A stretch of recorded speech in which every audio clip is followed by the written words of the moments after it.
कांग्रेस भारत और चीन की हालिया स्थिति पर राजनीति कर रही है, लेकिन महाराष्ट्र में एनसीपी के साथ सरकार में शामिल कांग्रेस को अब एनसीपी प्रमुख शरद पवार ने आईना दिखाया है। पवार ने कांग्रेस को आड़े हाथों लेते हुए हिदायत दी कि राष्ट्र से जुड़े मुद्दे पर राजनीति नहीं होनी चाहिए। इस दौरान उन्होंने 1962 का भी जिक्र किया कि किस तरह कांग्रेस के शासनकाल में चीन ने भारत की जमीन हड़प ली। कांग्रेस को निशाने पर लेते हुए उन्होंने कहा कि किसी को ये नहीं भूलना चाहिए कि 1962 के युद्ध में चीन ने भारत की 45,000 वर्ग किलोमीटर भूमि हड़प ली थी। पवार ने कहा कि हमें नहीं पता कि अभी उन्होंने कुछ जमीन कब्जा की है या नहीं, लेकिन आरोप लगाते समय हमें ये भी देखना चाहिए कि जब हम सत्ता में थे तो क्या हुआ था। एनसीपी प्रमुख ने सीधे सीधे कांग्रेस और राहुल गांधी पर ही निशाना साधा है। वहीं पवार ने कांग्रेस के पूर्व अध्यक्ष राहुल गांधी की उस बयान पर भी प्रतिक्रिया दी जिसमें राहुल गांधी भारतीय क्षेत्र में चीनी घुसपैठ पर प्रधानमंत्री के सरेंडर कर देने की बात कह रहे हैं। पूर्व केंद्रीय मंत्री ने कहा कि ये पूरा मामला बहुत संवेदनशील है, इस पर राजनीति नहीं होनी चाहिए। पवार ने कुछ दिन पहले ही प्रधानमंत्री की सर्वदलीय वर्चुअल बैठक में भी कांग्रेस के रुख का विरोध करते हुए ऐसा ही बयान दिया था। नरसिम्हा राव सरकार में खुद रक्षा मंत्री रह चुके शरद पवार ने कहा कि लद्दाख की गलवान घाटी में हुई घटना के लिए सीधे सीधे रक्षा मंत्री को दोषी नहीं ठहराया जा सकता, क्योंकि वहां पेट्रोलिंग के दौरान भारतीय सैनिक सजग थे। पवार ने कहा कि गलवान घाटी में चीन ने ही उकसाने वाला काम किया है। वहीं इशारों में मोदी सरकार की तारीफ करते हुए पवार ने कहा कि गलवान घाटी में भारत अपनी सीमा में एक सड़क निर्माण कर रहा है। चीनी सैनिक उसी सड़क पर कब्जा करना चाहते थे, जिसे बलपूर्वक खदेड़ा गया। पवार को राजनीति का मौसम वैज्ञानिक कहा जाता है। अब कांग्रेस को निशाने पर लेकर पवार क्या साबित करना चाहते हैं ये तो वक्त बताएगा, लेकिन पवार के बयान से कांग्रेस को झटका लगेगा। महाराष्ट्र में कोरोना के मामले बढ़ते जा रहे हैं। सीएम उद्धव ठाकरे के पास लॉकडाउन के अलावा राज्य को बचाने का कोई उपाय नहीं है। सीएम ठाकरे ने साफ कर दिया है कि 30 जून के बाद भी राज्य में लॉकडाउन की पाबंदियां जारी रहेंगी और लोगों को लॉकडाउन से निजात नहीं मिलने वाली है। ठाकरे ने पाबंदियों में ढील दिए जाने से इनकार करते हुए कहा कि राज्य में कोरोना वायरस का खतरा अब भी बना हुआ है। ठाकरे ने कहा कि अर्थव्यवस्था को फिर से पटरी पर लाने के लिए अनलॉक की प्रक्रिया को धीरे धीरे लागू किया जा रहा है, जिसे मिशन बिगिन अगेन नाम दिया गया है। उन्होंने कहा कि कोरोना वायरस से बुरी तरह प्रभावित मुंबई में चेंज द वायरस पहल के अच्छे परिणाम सामने आए और अब इसे राज्य के दूसरे हिस्सों में भी लागू किया जाएगा। उन्होंने ये भी जानकारी दी कि उन्होंने पीएम मोदी को पत्र लिखकर प्रधानमंत्री गरीब कल्याण अभियान का विस्तार करने की मांग की है, ताकि महाराष्ट्र सरकार कम कीमत पर गरीबों को खाद्यान्नों की आपूर्ति कर सके। दरअसल महाराष्ट्र में कोविड-19 की एक दिन में रिकॉर्ड 5,493 नए मामले सामने आने के साथ ही कोरोना वायरस संक्रमितों की संख्या बढ़कर 1,64,626 हो गई। हालांकि राज्य में दिनों दिन बढ़ते कोरोना के मामले को लेकर उद्धव ठाकरे सवालों के घेरे में हैं। सीएम ठाकरे को अब अपने सहयोगियों का भी साथ नहीं मिल रहा है। कांग्रेस पहले से ही कोरोना वायरस को लेकर उद्धव ठाकरे पर लापरवाही का आरोप लगा चुकी है। वहीं पूर्व सीएम देवेंद्र फडणवीस भी ठाकरे पर जवाबी हमला तेज कर चुके हैं। ऐसे में बड़ा सवाल है कि विरोधियों के बीच घिरे उद्धव ठाकरे अपने राज्य को कोरोना से कैसे बचाएंगे? क्या लॉकडाउन ही उनके पास एकमात्र विकल्प बचा है?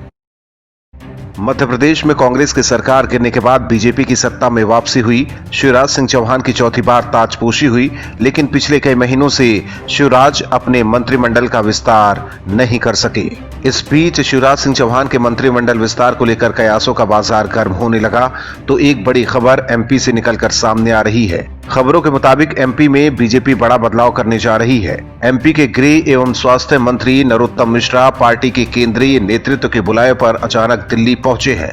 खबरों के मुताबिक पार्टी नेतृत्व एमपी में नेता बदलने के विकल्प पर विचार कर रहा है और इसी सिलसिले में नरोत्तम को बुलाया गया है। सीएम शिवराज सिंह चौहान, प्रदेश अध्यक्ष वीडी शर्मा और वरिष्ठ नेता सुहास भगत रविवार से ही दिल्ली में हैं। ये सभी लोग प्रदेश में मंत्रिमंडल विस्तार को लेकर विचार विमर्श के लिए दिल्ली में जमा हुए हैं। पहले खबर आई थी कि केंद्रीय नेताओं के साथ शिवराज की बैठक में संभावित मंत्रियों के नाम फाइनल हो गए हैं और 30 जून को शपथ ग्रहण की खबरें भी आई थी। बताया गया था कि दिल्ली में शिवराज की पसंद के कम से कम 5 नामों को नए मंत्रियों की लिस्ट से बाहर कर दिया गया है, लेकिन ताजा जानकारी के मुताबिक पार्टी नेतृत्व एमपी में शिवराज की जगह किसी और को कमान देने के विकल्प पर भी विचार कर रहा है। जानकारी के मुताबिक शिवराज सिंह चौहान का कद बढ़ने जा रहा है और उन्हें एमपी से उठाकर सीधे केंद्रीय कृषि मंत्री बनाया जा रहा है, जबकि एमपी की कमान किसी और को सौंपी जा सकती है। हालांकि इसके पीछे बीजेपी की क्या रणनीति है, इसका खुलासा अभी नहीं हुआ है, लेकिन अगर मामा केंद्र में मंत्री बनते हैं तो राज्य की बागडोर किसके हाथ में होगी, ये देखना दिलचस्प होगा। देश भर में सबसे ज्यादा कोरोना के मामले महाराष्ट्र में हैं। कोरोना पर उद्धव सरकार की लापरवाही से हजारों लोग अपनी जान गंवा चुके हैं। बावजूद उद्धव सरकार गहरी नींद में है। इस बीच सरकार को बार बार पूर्व सीएम देवेंद्र फडणवीस जगाने का काम कर रहे हैं, लेकिन उद्धव सरकार कोरोना पर सियासत करने के अलावा कुछ नहीं कर रही है। उद्धव ठाकरे ने अपना एक तोता पाल रखा है, जो सामना के संपादकीय में राज्य के हालात पर कभी कुछ नहीं लिखता, लेकिन दूसरे मुद्दे और बीजेपी को घेरने के लिए लेख लिखता रहता है। हालांकि पूर्व मुख्यमंत्री देवेंद्र फडणवीस ने एक बार फिर सरकार को आगाह किया है कि मुंबई मेट्रोपॉलिटन रीजन में कोरोना मरीजों की संख्या तेजी से बढ़ती जा रही है। उन्होंने आरोप लगाया कि सरकार इस पर नियंत्रण करने में असफल हो गई है। इस संबंध में देवेंद्र फडणवीस ने मुख्यमंत्री उद्धव ठाकरे को पत्र लिखकर पूरी जानकारी दी है। फडणवीस ने पत्र में लिखा है कि कोरोना संक्रमण दर भिवंडी में 48%, पनवेल में 45%, मीरा भाईंदर में 43%, ठाणे में 29.94% तक पहुंच गया है। ये आंकड़े तब है जब कोरोना टेस्ट नियंत्रित किया जा रहा है। साथ ही मरने वालों के आंकड़े भी तेजी से बढ़े हैं। फडणवीस का कहना है कि 24 जून 2020 तक मुंबई में 2,99,369 टेस्ट किया गया था, जबकि उस वक्त मरीजों की संख्या 69,528 थी। पूर्व सीएम इससे पहले भी राज्य सरकार की लापरवाही पर सवाल उठाते रहे हैं, लेकिन उसके बाद उद्धव ठाकरे कोरोना पर सख्त कदम नहीं उठा रहे, जिसका नतीजा है कि राज्य में कोरोना के मरीजों की संख्या बढ़ती जा रही है।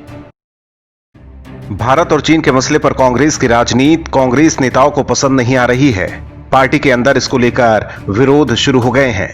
कांग्रेस नेता और पूर्व मंत्री मिलिंद देवड़ा ने अपनी ही पार्टी को निशाने पर लिया है। इस दौरान उन्होंने मोदी सरकार की जमकर तारीफ की है। मिलिंद देवड़ा पार्टी लाइन से हटकर बयान देते हुए अपनी पार्टी को नसीहत दे डाली और एक बार फिर कांग्रेस को मुश्किल में डाल दिया। उन्होंने कहा कि यह दुर्भाग्यपूर्ण है कि चीनी हिमाकत में बढ़ोतरी का मामला देश में राजनीतिक कीचड़ उछालने में खराब हो गया। जब हमें चीन की हरकतों की निंदा और समाधान की तलाश में एकजुट होना चाहिए, तब आप आपसी फूट को उजागर कर रहे हैं। देवड़ा ने इशारों में राहुल गांधी को निशाने पर लिया है। दरअसल पार्टी के पूर्व अध्यक्ष राहुल गांधी खासतौर से सरकार के खिलाफ मोर्चा खोले हुए हैं। राहुल के अलावा कांग्रेस के दूसरे नेता भी सरकार को निशाने पर ले रहे हैं और यही चीज मिलिंद देवड़ा को रास नहीं आ रहा है। हालांकि ये कोई पहला मौका नहीं है कि मिलिंद देवड़ा ने पार्टी लाइन से हटकर बयान दिया हो। उन्होंने इससे पहले अमेरिका में हाउडी मोदी कार्यक्रम, अनुच्छेद 370 जैसे मुद्दे पर पार्टी लाइन से हटकर बयान दिया था। भले ही कांग्रेस ने जम्मू कश्मीर से अनुच्छेद 370 हटाने और जम्मू कश्मीर पुनर्गठन बिल का जमकर विरोध किया हो, लेकिन मिलिंद देवड़ा के सुर तो अलग ही थे। उन्होंने कहा कि पार्टियों को अपनी विचारधारा से अलग हटकर इस पर बहस करनी चाहिए कि भारत की संप्रभुता और संघवाद जम्मू कश्मीर में शांति, कश्मीरी युवाओं को नौकरी और कश्मीरी पंडितों के न्याय के लिए बेहतर क्या है। अब सवाल है कि क्या देवड़ा का भी वही हाल होगा जो पिछले दिनों पार्टी लाइन से हटकर बयान देने के लिए यूपी से विधायक अदिति सिंह का हुआ था। क्या सोनिया गांधी बीजेपी और पीएम मोदी की तारीफ करने के लिए देवड़ा की बलि लेंगी? देखना दिलचस्प होगा। लद्दाख में भारत और चीन की सेनाओं के बीच हुई हिंसक झड़प को लेकर कांग्रेस बीजेपी पर हमलावर है। कांग्रेस के पूर्व अध्यक्ष राहुल गांधी लगातार नरेंद्र मोदी सरकार पर निशाना साध रहे हैं और एक के बाद एक सवाल खड़े कर रहे हैं। ऐसे में कांग्रेस के सहयोगी एनसीपी प्रमुख शरद पवार ने चीन मामले पर मोदी सरकार के बचाव और राहुल गांधी को ही आईना दिखाने का काम किया है। हालांकि चीन ही नहीं बल्कि मोदी सरकार को कांग्रेस जब घेरने की कोशिश की है तो शरद पवार हर बार मोदी के रक्षा कवच बनकर सामने खड़े नजर आए हैं। कांग्रेस नेता राहुल गांधी ने कुछ दिन पहले कहा था कि प्रधानमंत्री मोदी इस बारे में सच बोले और अपनी जमीन वापस लेने के लिए कार्रवाई करे तो पूरा देश उनके साथ खड़ा होगा। इस पर एनसीपी प्रमुख शरद पवार ने कहा, हम नहीं भूल सकते कि 1962 में क्या हुआ था। उन्होंने राहुल गांधी को हिदायत देते हुए कहा था कि राष्ट्रीय मुद्दे पर राजनीति नहीं होनी चाहिए। इससे पहले चीन मामले को लेकर सर्वदलीय बैठक के दौरान कांग्रेस अध्यक्ष सोनिया गांधी ने कई सवाल उठाए और कहा था कि अब भी देश एलएसी से जुड़े कई मुद्दों पर अंधेरे में है। कांग्रेस नेता राहुल गांधी ने सवाल खड़े किए थे कि सैनिकों को बिना हथियार के किसने भेजा था। इस पर एनसीपी अध्यक्ष शरद पवार ने नसीहत देते हुए कहा कि चीन सीमा पर सैनिक हथियार लेकर गए थे या नहीं, यह अंतर्राष्ट्रीय समझौतों द्वारा तय होता है। वहीं राफेल डील के मामले पर जब पूरा विपक्ष मोदी सरकार को घेरने में जुटा हुआ था, राहुल गांधी राफेल मामले को लेकर मोदी सरकार पर लगातार हमलावर थे। ऐसे में एनसीपी प्रमुख शरद पवार ने विपक्ष से अलग अपनी राजनीतिक लाइन खींचते हुए मोदी सरकार के लिए रक्षा कवच की भूमिका में नजर आए थे।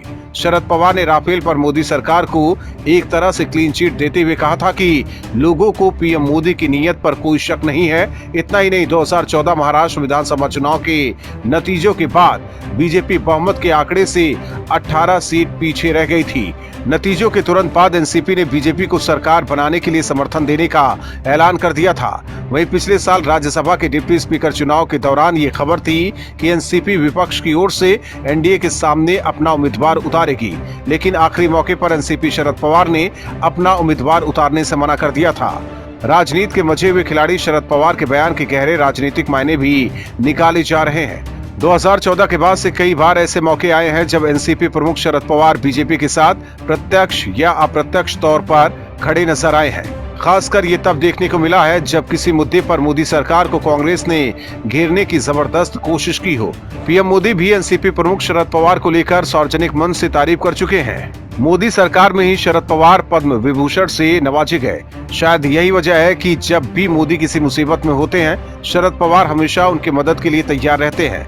हालांकि इस बार पवार के मदद के क्या मायने निकाले जाए ये तो वक्त बताएगा, लेकिन इतना जरूर है कि महाराष्ट्र में एनसीपी, शिवसेना और कांग्रेस की सरकार है और तीनों दलों में मतभेद खुलकर सामने आ चुके हैं। तो क्या माना जाए महाराष्ट्र की राजनीति में पवार फिर कोई उलटफेर करेंगे? क्योंकि चीन मामले पर एक तरफ कांग्रेस और शिवसेना मोदी सरकार पर निशाना साध रही है, तो वहीं शरद पवार पीएम मोदी के साथ खड़े हैं और कांग्रेस सहित दूसरे दल को चीन मामले पर संभल कर बोलने और राजनीति न करने की नसीहत दी है। ऐसे में देखना दिलचस्प होगा कि आने वाले दिनों में महाराष्ट्र की राजनीति किस ओर करवट लेती है। चीन की गोद में बैठकर भारत के खिलाफ जहर उगल रहे नेपाल के पीएम केपी शर्मा ओली अब भारी मुसीबत में फंस गए हैं। भारत के खिलाफ बोलना ओली को महंगा पड़ गया है। सत्तारूढ़ नेपाल कम्युनिस्ट पार्टी अब ओली का इस्तीफा मांग रही है। चीन से ओली की साठगांठ के बाद पार्टी अब टूट की कगार पर पहुंच गई है। नेपाल की सत्ताधारी कम्युनिस्ट पार्टी के कार्यकारी चेयरमैन पुष्प कमल दहल प्रचंड ने पीएम ओली की आलोचना के बाद उनसे अब इस्तीफे की मांग की है। प्रचंड ने ओली को चेतावनी देते हुए कहा कि अगर पीएम ने इस्तीफा नहीं दिया तो वो पार्टी को तोड़ देंगे। प्रचंड ने खुलासा किया कि पीएम ओली खुद की कुर्सी बचाने के लिए किसी भी हद तक जा सकते हैं। उन्होंने आरोप लगाया कि ओली पीएम की कुर्सी के लिए नेपाली सेना का सहारा ले रहे हैं। इस बीच कम्युनिस्ट पार्टी के स्टैंडिंग कमेटी की बैठक में ज्यादातर सदस्यों ने पीएम ओली से इस्तीफे की मांग की है। वहीं ओली ने इस्तीफा देने से इनकार कर दिया है। उधर अपनी पार्टी में मचे घमासान को लेकर पीएम ओली ने भारत पर इशारों में आरोप लगाते हुए कहा कि एक दूतावास मेरी सरकार के खिलाफ होटल में साजिश रच रहा है। पीएम केपी शर्मा ओली ने कहा कि भले ही उन्हें पद से हटाने का खेल शुरू हो गया है, लेकिन ये असंभव है। प्रधानमंत्री ओली ने दावा किया था कि काठमांडू के एक होटल में उन्हें हटाने के लिए बैठकें की जा रही हैं और इसमें एक दूतावास भी सक्रिय है। बता दें कि ओली का इशारा भारत की तरफ है। हालांकि ओली चाहे कितना भी उछल कूद क्यों न मचा ले, लेकिन उनकी पार्टी और नेपाल के नागरिक अब उन्हें पद से हटाने पर आमादा हो गए हैं और आज नहीं तो कल ओली को कुर्सी से हाथ धोना ही पड़ेगा। लद्दाख मामले पर राजनीति कर चारों तरफ से घिरी कांग्रेस और राहुल गांधी को बीजेपी के पूर्व अध्यक्ष अमित शाह ने करारा जवाब दिया है। चीन पर चिल्ला रहे कांग्रेस और उनकी फौज को शाह ने संसद बुलाया है। इस दौरान अमित शाह ने कांग्रेस को 1962 का दिन भी याद दिला दिया, जब कांग्रेस के शासनकाल में चीन से भारत पराजित हुआ था। वहीं अमित शाह ने राहुल गांधी को चैलेंज करते हुए कहा कि 1962 से अब तक की स्थिति पर दो हाथ हो जाए, मगर जब देश के जवान संघर्ष कर रहे हैं, सरकार स्टैंड लेकर ठोस कदम उठा रही है, उस वक्त ऐसे बयान नहीं देने चाहिए जिससे पाकिस्तान या चीन को खुशी हो। अमित शाह ने आगे कहा कि सरकार भारत विरोधी प्रोपेगेंडा से लड़ने में सक्षम है, लेकिन ये देखकर दुख होता है कि इतनी बड़ी पार्टी का पूर्व अध्यक्ष ऐसी ऊंची राजनीति करता है। राहुल के सरेंडर मोदी वाले ट्वीट पर शाह ने कहा कि कांग्रेस और राहुल को खुद इस बारे में सोचना चाहिए।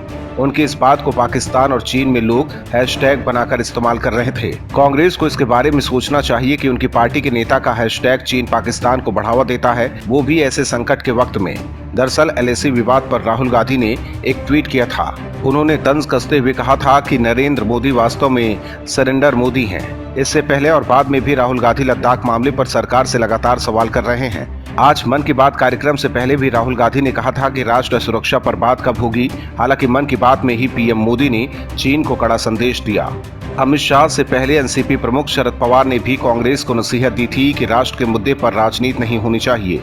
हालांकि कांग्रेस को इन सब बातों से कोई फर्क नहीं पड़ता, उसके लिए पहले राजनीति है, बाद में राष्ट्र। Bureau report, OMH news. और भी वीडियोस देखने के लिए चैनल को सब्सक्राइब करें और बेल आइकन को दबाएं।